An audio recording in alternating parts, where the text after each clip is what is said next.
এখানে যদি ছোট করে একটা সবজির দোকান দেওয়া যায়, তবে মানুষজন আর অত দূরে হাটে যাবে না।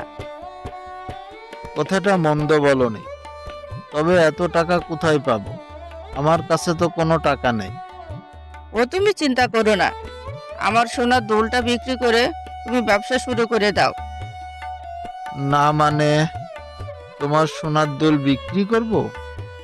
এত আর মানে মানে করো না তো। আগে পেট, তারপর শখ পূরণ। তুমি ব্যবসা শুরু করে লাভবান হলে না হয় আবার সোনা দুল বানিয়ে দিবে।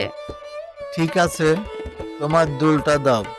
দেখি তোমার দুল বিক্রি করে বিধাতালা আমাদের ভাগ্য পরিবর্তন করে কিনা। দুল বিক্রি করে একেবারে সব ধরনের সবজি কিনে আনবে। কাল সকাল থেকে দোকানে সবজি বিক্রি শুরু করব। বাবা, আমিও তোমার সাথে হাটে যাব। ঠিক আছে, চল আমার সাথে।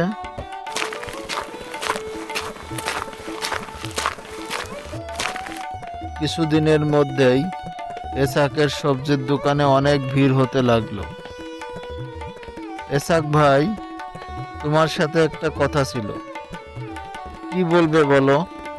আমি তোমার দোকানের পাশে একটি মাছের দোকান দিতে চাই, তুমি যদি অনুমতি দাও। এটা খাস জমি, তুমি কেন আমার কাছে অনুমতি চাইছো? তোমার ইচ্ছা হলেই